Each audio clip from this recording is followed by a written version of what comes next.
Okay, so we are here in Beacon, which is, as I said, generously funded by FotoFocus. The FotoFocus biennial this year, which is not taking place officially. The theme this year was light and, which is a fairly open kind of theme, but allowed us to kind of jump off from this idea of light and to kind of extract out this idea of beacons as both kind of guiding forces, but also as kind of symbols of warning. And I think that when this show was initially conceptualized, the world didn't feel quite so much on fire. It was definitely not awesome out there, but it wasn't quite so dire. And so I think that even though there were certain concessions that had to be made and certain changes that went on during the process of getting the work in here and finalizing how the work was going to go, some things changed a little bit. Ultimately, most of the work was fairly decided upon, and I don't think that it doesn't still work. Honestly, I think that the work that's in this show is really holding some pretty important space right now. And it was, for me personally, there was a bit of back and forth about like what was appropriate maybe to do for a public art exhibition during a time of incredible tumult, I guess, upheaval. What was my responsibility to not only the public but to the artists, and ultimately, it was again with a number of conversations with Dennis, we kind of pushed forward with thinking that that the work that was selected was important work. It felt like there was energy here that wasn't necessarily going to drive us further down, but potentially work in a way that that beacons are meant to do, which was to shed light on certain areas, to share information, and again to kind of serve as, in certain ways, as a kind of warning about ways of engagement or about American history, about contemporary issues that we're facing in our country and beyond. So that it kind of evolved in a way that I think has been achieved within the exhibition, and I'm really happy with everyone's contributions and the way that Dennis and Sly works to bring everything in, because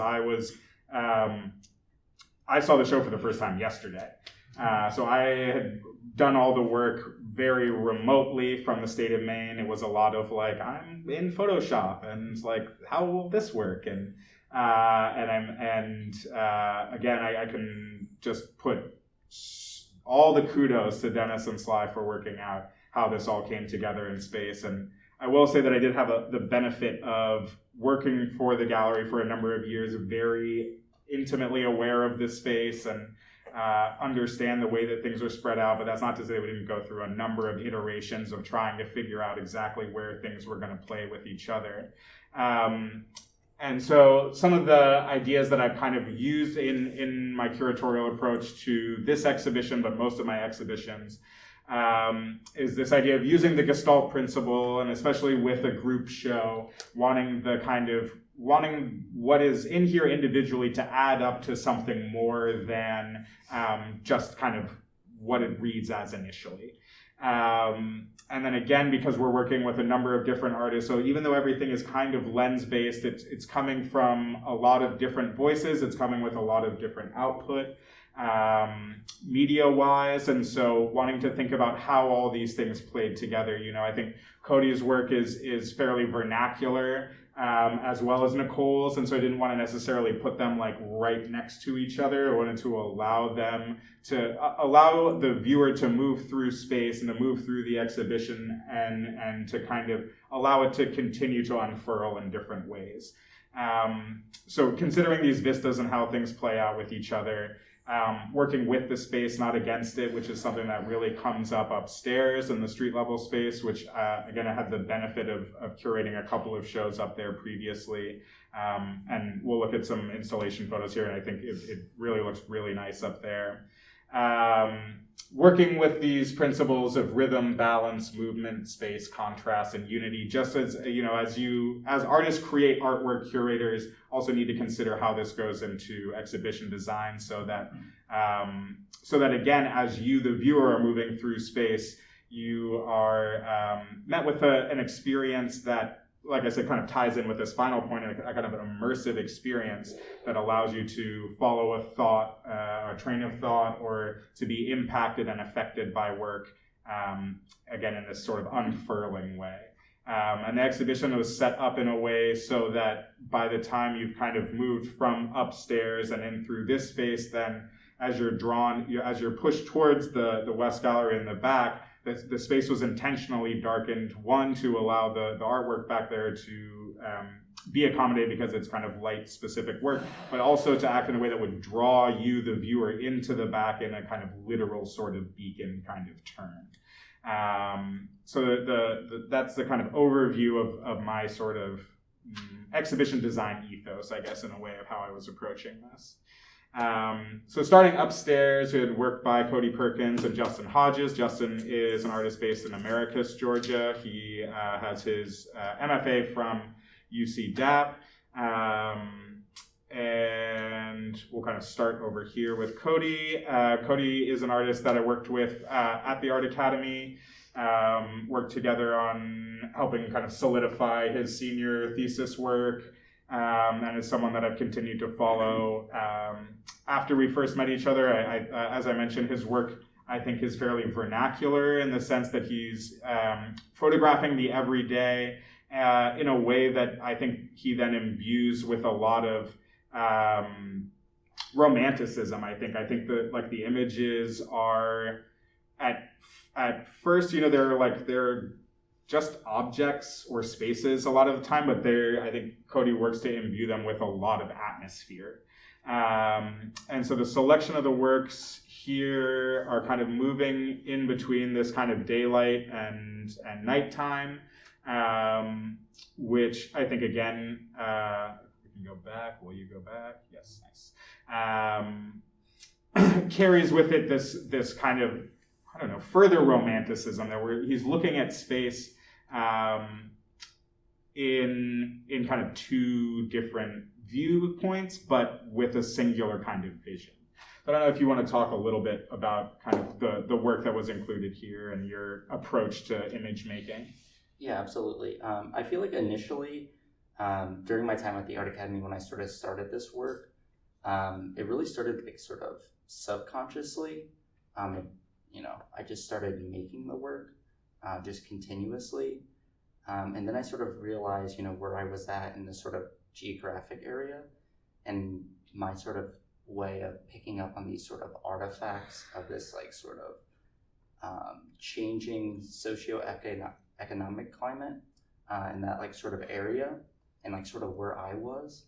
And I really wanted to sort of, start a dialogue between like what was and like a lot of the daylight images versus like this sort of drawing of attention and a lot of the nighttime images, which a lot of them could sort of seem,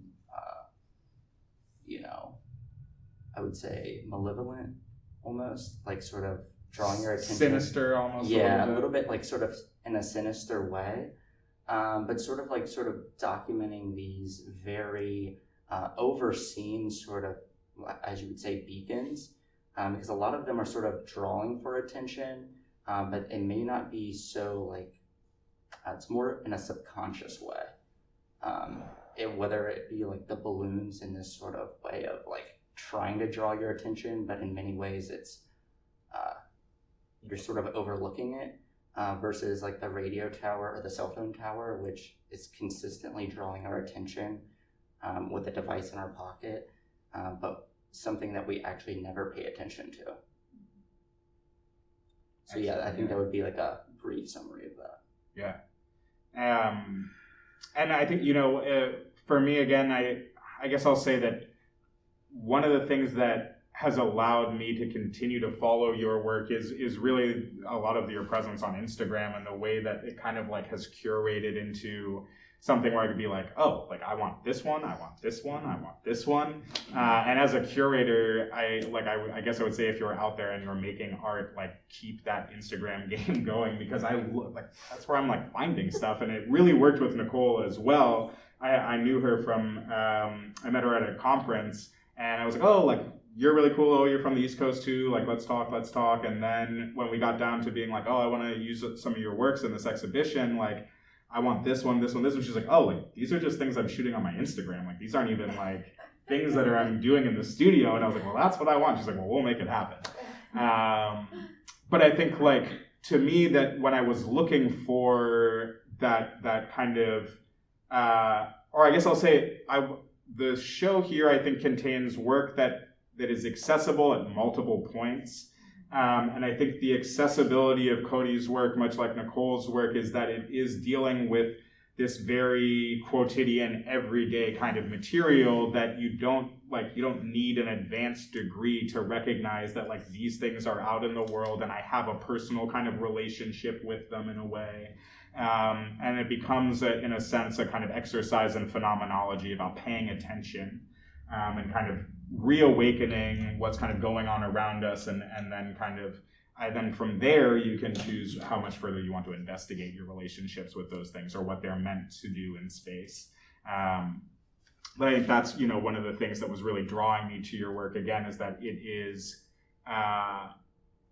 romanticizing or celebrating things that are very commonplace, and it just asks you to kind of realign or reattune your attention to these things. Okay, so we'll push forward. Again, this is work by Justin Hodges. These are images that are recreations of Constantine Brancusi sculptures. Brancusi is kind of like the father of modernist sculpture, very canonized figure. And what Justin is doing here is kind of he's kind of like poking at the canon and talking about how like the internet allows us to have access to information, in this case the sculptures of Brancusi, that then allow us to like upend or upset what has been kind of canonized. And it's not exactly like it's satire, it really is more like homage, but it's also a way of, I think, kind of like Cody's work is asking you to reattune or pay more attention to something in the everyday. Justin's work is asking that of the kind of canon of fine artwork, or in a very more pointed kind of art world way. Like what are we looking at when we're looking at these kind of sculptures, or what are we looking at when we're looking at these kinds of objects and spaces, and how then can I kind of turn that on its head a little bit. But they're really beautiful objects on their own, really fantastically rendered and photographed objects, and I think they carry with it a sense of Justin Hodges' trademark wit and like humor, which if you explore more of his work is like really fun, I think, which is sometimes in the art world like used to be more taboo. Now it's kind of like, yeah, why not? Like everything works. But I think he's consistently hit these pretty like funny but very smart notes in his work, and highly encourage you to check out more. He was also featured in The Wired, which was the first show I did for the Weston that was upstairs. He worked with Casey James Wilson on a few collaborative projects. So shifting downstairs, we have the work over here by Noel W. Anderson, and behind me by Emily Hanako Momahara. If the two works upstairs by kind of Cody and Justin sort of were meant to act as a way of, again, kind of being accessible works at different spaces that are kind of acting as maybe like two ends of a spectrum as a key to kind of maybe what is happening throughout the show, and is also, I think, like work that is approachable and not necessarily like super heavy, whereas a lot of what's happening in this room here, specifically in the East Gallery, definitely is carrying, I think, a different kind of sense of weight to it. specifically with these works by Noel and Emily. These works by Noel Anderson here are handmade paper objects. So he like made this paper that he then printed the images on. These are appropriated images that he has then warped through through his kind of photographic process, and then printed them onto this handmade paper. And these are really comments on the portrayal of Black bodies in the media, specifically Black male bodies. And then this suite here is work that was born out of response to the murder of George Floyd and the kind of not necessarily birth, but burgeoning of the Black Lives Matter movement and this idea of hands up and how that's been either, kind of reappropriated by the movement to mean something other than what it is potentially, and well, it's complicated. But this suite here again ties into this representation of bodies in the media by how he is hand making the paper, so it's somewhat a comment on how this is like ingrained within these systems. It's really fairly performative work in that sense, and I think really fantastic work as well that he was able to share with us. He is he formerly ran the print department at UC. Now he runs that department up at NYU in New York City.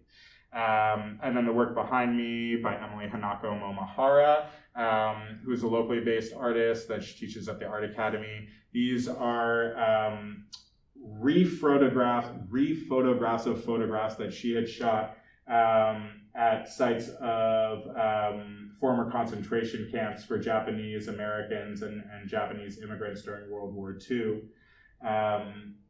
And so she had shot these photographs, and then the project had kind of, had been shown and then had kind of sat by in the studio. And then in response to a number of issues of unrest, specifically things that were happening at the border recently where families and individuals were being detained, she re-photographed the work to re-examine it and to kind of bring it forward in a way to say that if we're not paying attention to the things that we've done in the past, then we're doomed to repeat them, really.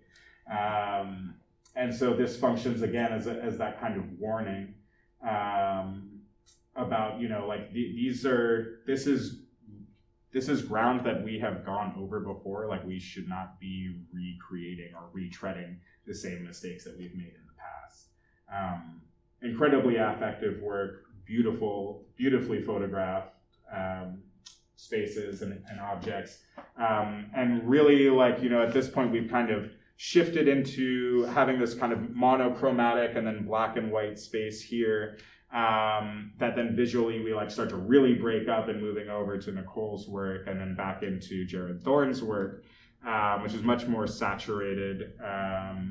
So we're kind of running the gamut of photography across from appropriated imagery that has been kind of put forth in one kind of color cast to very traditional kind of photography, even into more contemporary kind of modes of output. And then Jared Thorne's work over behind us, wherever we get to here, is really exploring notions of kind of power and notions of how architecture and landscape are kind of connected with issues of power. So these are images of all the Planned Parenthoods throughout the United States, throughout the state of Ohio. And this is represented in this new topographical kind of installation of this grid installation, which is in terms of photographic discourse, is a very particular kind of orientation. But when I think about like the vistas, like I was talking about in terms of exhibition design, when you're kind of like facing that installation, you're also faced with this other kind of new topographic gridded kind of work from Esmeralda Cosmatopoulos in the back. And so we're finding these spaces where like you as a viewer are then kind of pulled through space, or the space is collapsed by how the work is represented. Moving through the corridor area, we have work by Bruce Bennett, who's another Art Academy alum, currently based in Jersey City, New Jersey. He works through self-portraiture and portraiture. This series here is about the kind of celebration and acceptance of Black love, and in his case, self-love, and this kind of idea of how we spread out not necessarily acceptance, but celebration. Which draws us into the back space here, where we have work by Elese Daniel, this projection and text triptych, and then Britni Bicknaver, whose work is these custom light boxes. So Elese and Elese was like one of the first people I met when I moved to Cincinnati in like 2013. And we were in this little kind of poetry collective together, and we did some shows, and I've continued to just love everything that she writes and produces. And so when I did Thoughts Made Visceral, which was a show that was very much about text, and about like writing and the parallels between marginalization and marginalia, I really wanted, and Britni was in this show too, that I was like, Elese, like I want, like, let's work together, like let's do something. I want you to write a poem, and I want to like explode it all over the gallery. And she was like, let's do it. And so that kind of started our the way that we've kind of continued to work together in this show, which was basically like, I love what you do, I trust you, like tell me what you need, and I'll tell you what I need, and like a very organic kind of process of working back and forth, and mostly me just like wanting to trust and allowing that work to come out. So this project, or this piece, Ellipsis, is, again, it's a video triptych, or it's a video and text triptych. Do you want to talk a little bit about it? Sure. Yeah. I feel like it started at a very interesting space of like binge watching a lot of like television about communes and cults, and I started in the space of like, what is enlightenment? What is this idea of beacons in relationship to enlightenment? And then that got me to a space of surveillance, because of the society that I exist in a non-commune sort of space, but still in a space with a lot of people. And I feel the need to perform or behave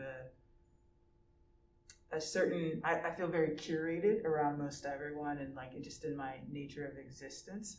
And so I was thinking about those two things together, and then that idea, that concept with surveillance, and how I was asking myself, like, is there ever any point that I feel like I am not having to like wear the sort of character? And I don't feel that way. And I don't know if anybody else doesn't feel that way, but I don't feel that way.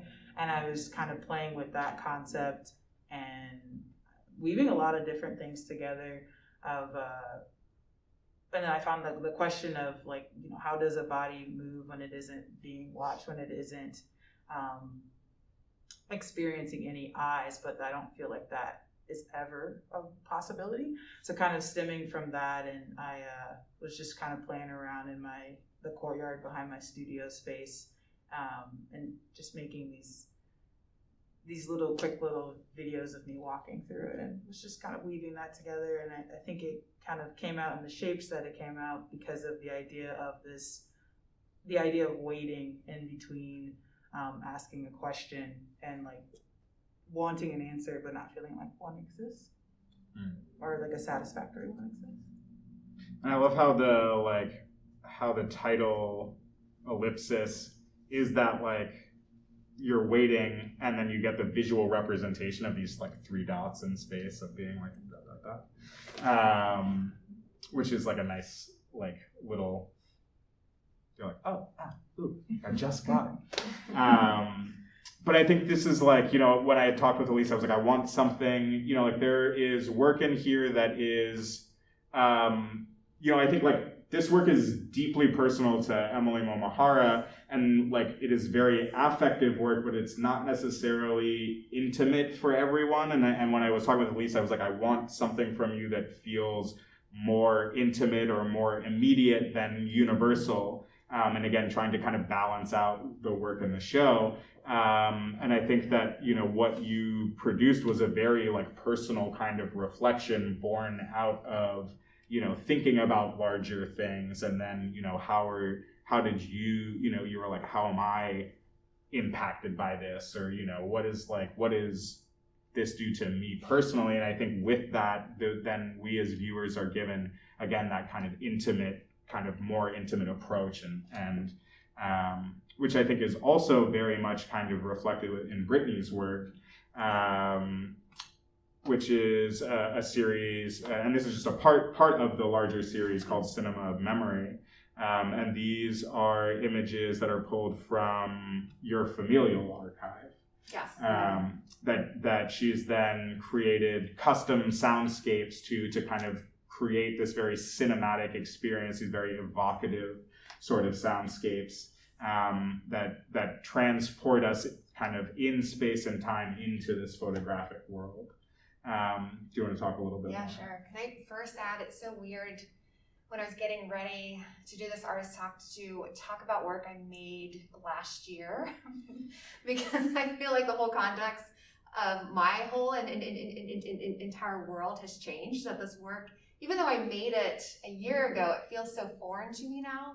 Not only like within time, but also I think because things are so different now that I almost had to like time travel back into time to talk about it.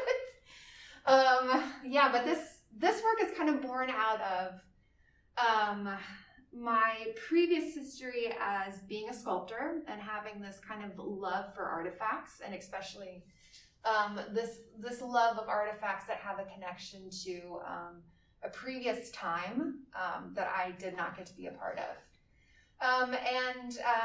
Since then, I got very uninspired making objects. I'd always been an object person, and I got very uninspired, and I needed a new medium, and I discovered that I could re-energize my artistic practice through sound. So how this project came along is I was thinking about objects again and how I could necessarily pair sound, but I didn't know, what I was going to do or how that was going to formulate itself. And then and then I came to a point where every single photograph at my grandparents' house had to be brought out. I had a family member pass away, and usually, when that happens, every single photograph that ever exists is dug out of the furnace room and it's laid into one spot.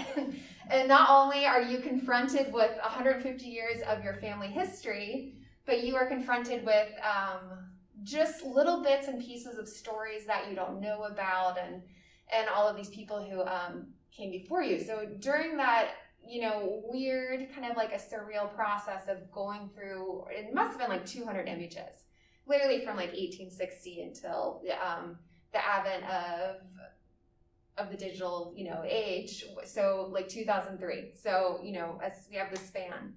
And I was very aware of what was happening mentally, where I was looking at an image that I was not present for, that either I was not there or existed prior to my existence.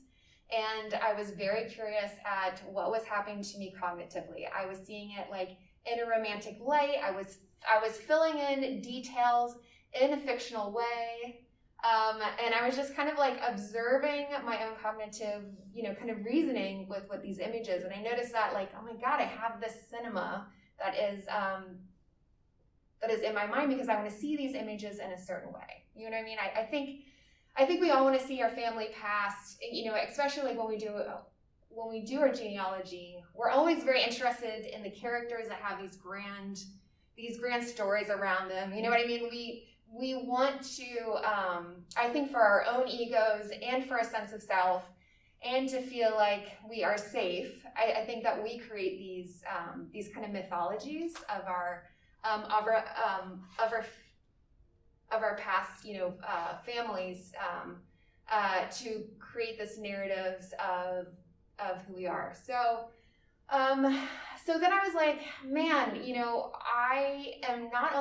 I'm very interested in this one-on-one kind of like interaction that I have with this image. I'm interested that it's intimate. It's only happening within my mind. I'm very curious about how I can put this, put this kind of veil over this image, this to kind of sculpt it, push it into what I want it to be.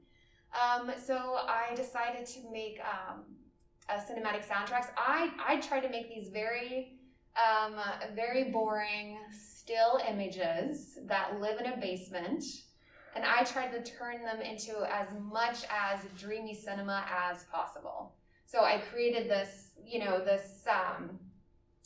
this light box that would mimic the way that the cinema hits your face when you're in a movie theater. I made it very small so that only one person felt like they could interact with it, to kind of recreate the interaction that I have with each of these images. I specifically chose images that did not, everybody's face is kind of shielded. There is no face that is being shown, because I thought that it allows people, I think as soon as there is an identifiable person, I feel like I didn't want people to feel cut off from it. I wanted that same nostalgia that I was having with them.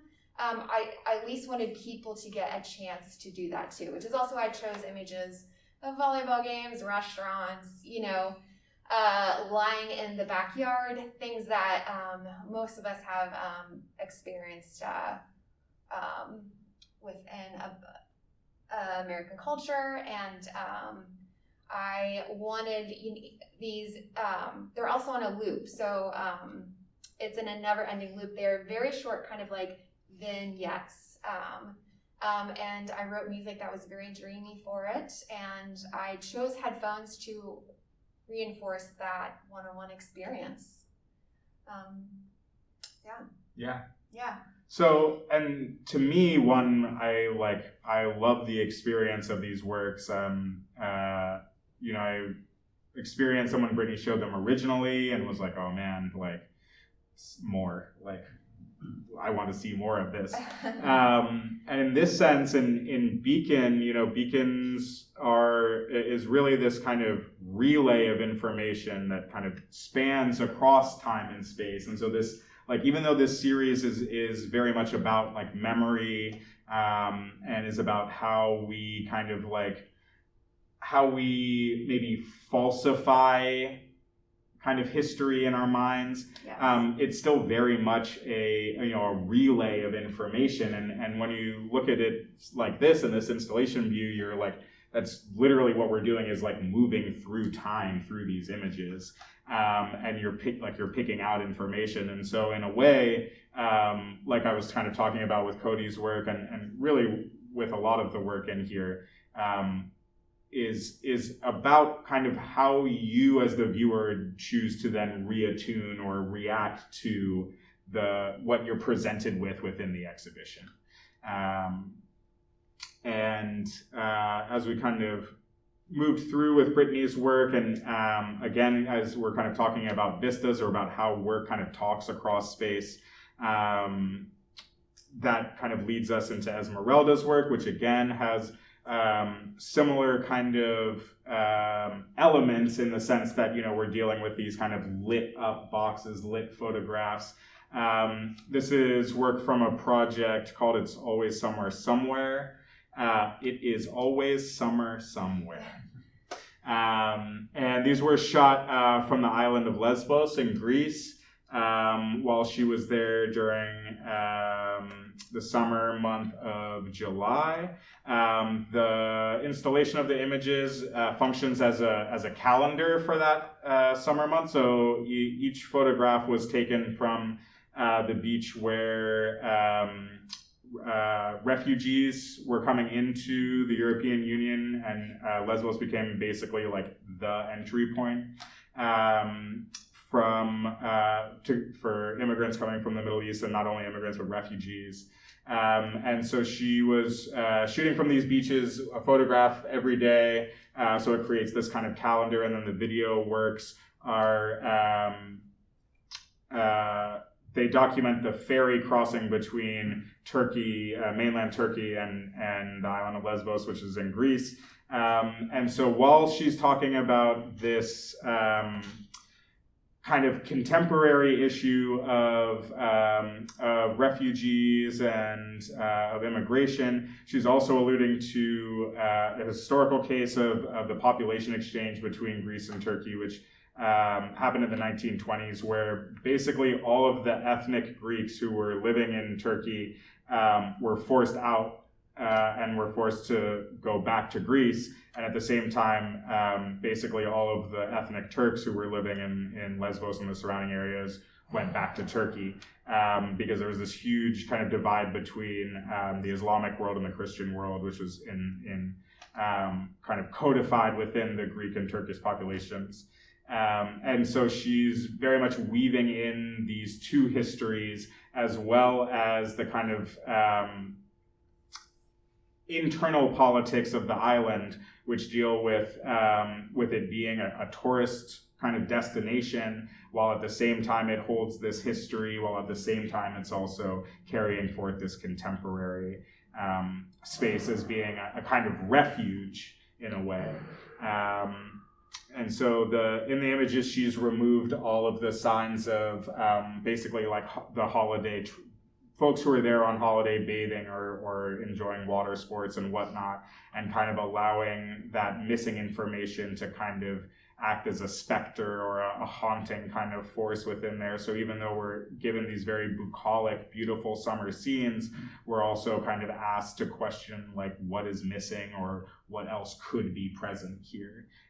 So it's again a kind of an exercise in potential, or an exercise in paying attention of kind of what are we maybe missing, or what other questions could we be asking.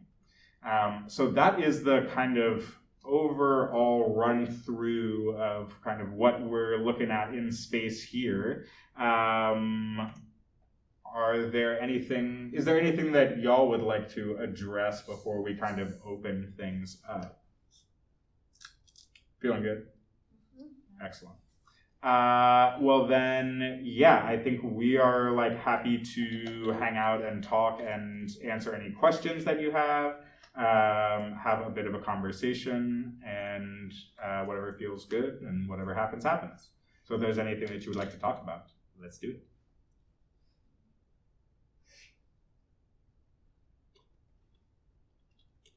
Questions anymore? I know it's a big crowd. Yeah. I'll say that again, I am. I guess there is an incredible amount of work that went into the production of this exhibition on Sly and Dennis's part, and I know that they put in an incredible amount of problem solving and effort into realizing this installation. Which was achieved by creating a false wall here that these photographs are then embedded into or back mounted from, and then they're backlit images. So each image was mounted onto Plex, and we had it was I think probably the most complicated aspect of pulling the exhibition together, and again, like my just utmost thanks and appreciation to Dennis and Sly for the way that they engineered the whole thing and pulled it all together, because it looks absolutely fantastic. I was floored when I came in, and I'm just so appreciative to the artists and to Dennis and Sly and to FotoFocus for creating an opportunity for an exhibition like this to to exist at this point in time.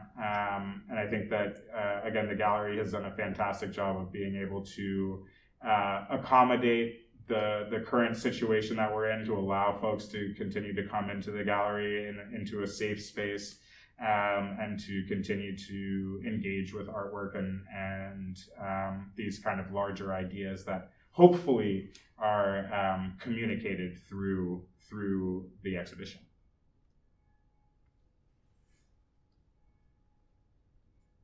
A random thing that I was talking about with a partner was I omit questions from my poetry very often, like, because it just feels like kind of clunky to me. I don't know how to do it right, or in a way I think is interesting. And both of the works that I have here are questions, and I thought that was an interesting space of when it's not just written on a page or I guess performed.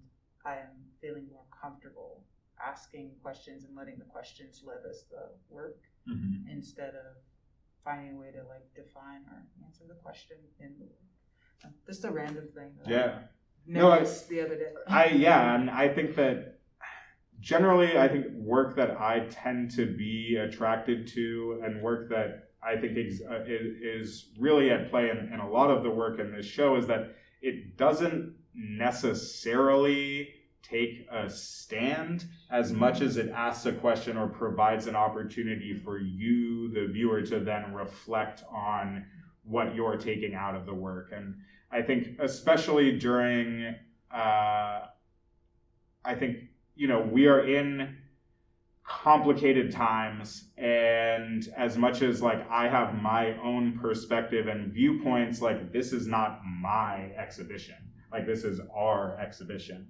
And it is like our exhibition. And so like the idea for me is to be able to, again, like put forth work that challenges you, the viewer, that it implicates you in a way. And so to have artwork that asks questions without necessarily providing answers, I think is like really productive artwork. And I think that, everyone who's up here, and for the most part, everyone who's included here, has really provided things that, within this exhibition context, that ask, they're asking things of you, the viewer. It's not, I don't think of this as an exhibition that you come into and you're like, oh, like, I got it, yeah, okay, great. Like, it's just like art on a wall, and I have a pleasant experience with it. Not that I don't want you to have a good experience with this work, but it's not something that shouldn't be affective, that shouldn't affect you. And I hope that's the case. And I'm always hoping that, that people who come in and experience the work then go out and they're like, oh, you should go and see that show. Like, it was really awesome. And like, you should be affected like I was. But that's the hope. And I think, to present questions without necessarily answering them is a productive art space. Going off of what you just said, I think it's interesting that a lot of this work, and especially, with proposing that question to us as the viewer, a lot of us, just the idea of like a beacon and sort of proposing this symbol, and then letting that sit with us as the viewer, and sort of, just even the fact of like putting it within, white walls on a gallery, sort of lets each one of the viewers with, all of our work sort of propose what the importance and like how it goes on to live with us as the viewer. And I think that's sort of like the importance of, viewing these sort of ideas of beacons or questions. And that, like, I feel like, especially with everything that's going on right now within the world, that's sort of really what makes a lot of this work extremely important. Yeah, man. I think, I appreciate hearing that too. And to say like, how does this work reflect back to you how you're carrying yourself through these times? Or what does this reveal to you, not necessarily about your actions, but what you want to see in the world? And I think, especially like someone like Bruce's work, which was very much like Bruce's work doesn't necessarily pose an unanswerable question. It's more like, this is the reality that I am wanting to live with. And so it's generative. It is, it's asking, it's not asking a question, but it's asking for more. And it's asking for something, outside of just what's being presented. I think that to have that kind of, not necessarily like a call to action across everything, but a call to reflect and in some ways create solace, and in other ways to create awareness. And I think ultimately the idea of an exhibition performing the function of its namesake is a kind of turn of art world magic that I'm hoping kind of came through in a way, but is something that was very much kind of considered as the artwork, not just the artwork was selected, but the artists themselves were selected, because I think each of you, as well as everyone else who's included, are folks who take their work very seriously, and who do work that is not just important to them personally, but it's important that it goes out and performs and functions in a way that does, I think, mostly what we've been talking about here, which is draw something out of you, or draw you into the work. Which again, not to hammer it too hard, but becomes again this kind of function of beacons, which is to bring you in, or to bring attention to a space or an object or a condition.